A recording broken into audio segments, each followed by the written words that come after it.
Назик Кук арнасына қош келдіңіздер. Бүгін біз үй жағдайында хан кебаптың екі түрін дайындаймыз. Тауықпен және ішмайға оралған еттен кәуаптар әзірлейміз. Бейнені жоғалтып алмас үшін тіркеліп алуды ұмытпаңыз. Ал онда бастайық. Осындай тауықтың 3 үлкен аяғын алдым, тазалап жуып, сүйегінен етін түгелімен сылып алдым. Сүйектерін мен бөлек пакетке, кейін холодец немесе сорпа-істегенге қойып қоямын, ал етін ет тартқыштан өткіземін. Жалпы сарымсақ пен пиязды да ет тартқыштан өткізуге болар еді, мен ұмытып кетіппін, оны қолмен турадым. Енді дәмдеуіштермен дәмдейміз. Тұз, тауыққа арналған дәмдеуіш, қара бұрыш, кәуапқа арналған дәмдеуіш, кинза, паприканы, пияз, сарымсақты, қызыл болгар бұрышты майдалап турап, қосып, дұрыстап араластырамыз. Аздап ылғалы кету үшін осылай 2-3 рет ұрып алыңыз. Дәмдеуіші, тұзы бір-бірімен үйлесіп сіңсін деп, мұздатқышқа 1,5 сағатқа осылай қойып қойдым. Ал енді еттен кебап дайындаймыз. Менде жылқының тартылған еті. Дәмдеуіштермен дәмдейміз. Тұз, кәуапқа арналған дәмдеуіш, кориандр, кинза, паприка, қара бұрыш және пияз бен сарымсақ. Пияз бен сарымсақты мен қолмен турадым. Жалпы оны ет тартқыштан да өткізсеңіз болады. 5 минуттай дұрыстап араластырамыз, асықпай. Содан кейін дәмдеуіштері бір-біріне үйлессін деп, оны да мұздатқышқа 1,5 сағатқа қойып қоямыз. Енді шарбы майдан іш майды таңдағанда базарда жұқасынан таңдаңыз. Бізге өйткені тек қана жұқа жері керек болады. Іш майды мөлшерлеп қиып аламыз. Етімізді мұздатқыштан шығарып, нығыздап орап шығамыз.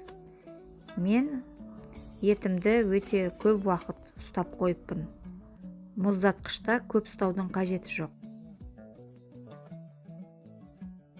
Осындай 4 кебап кәуап шықты.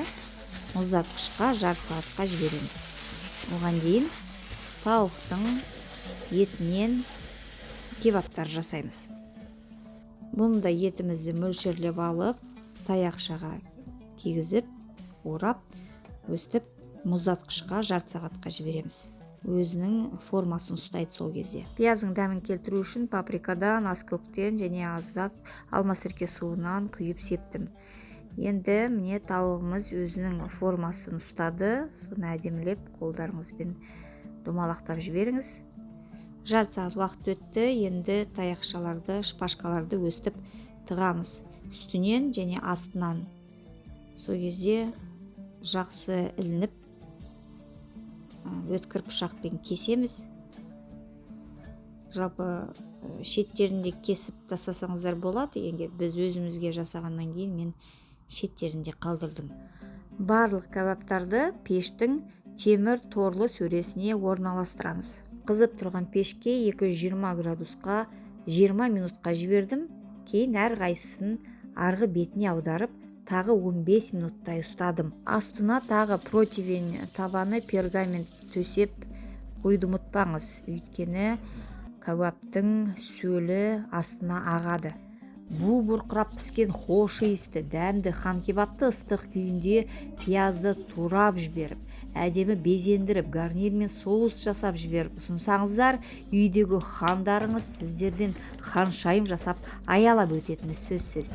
Ауызда еритін жұмсақ кебап кәуаптың дәмін бірге татсаңыздар, таңдайларыңыздан ешқашан дәмі кетпейтін дәмді тағам екенін байқайсыздар.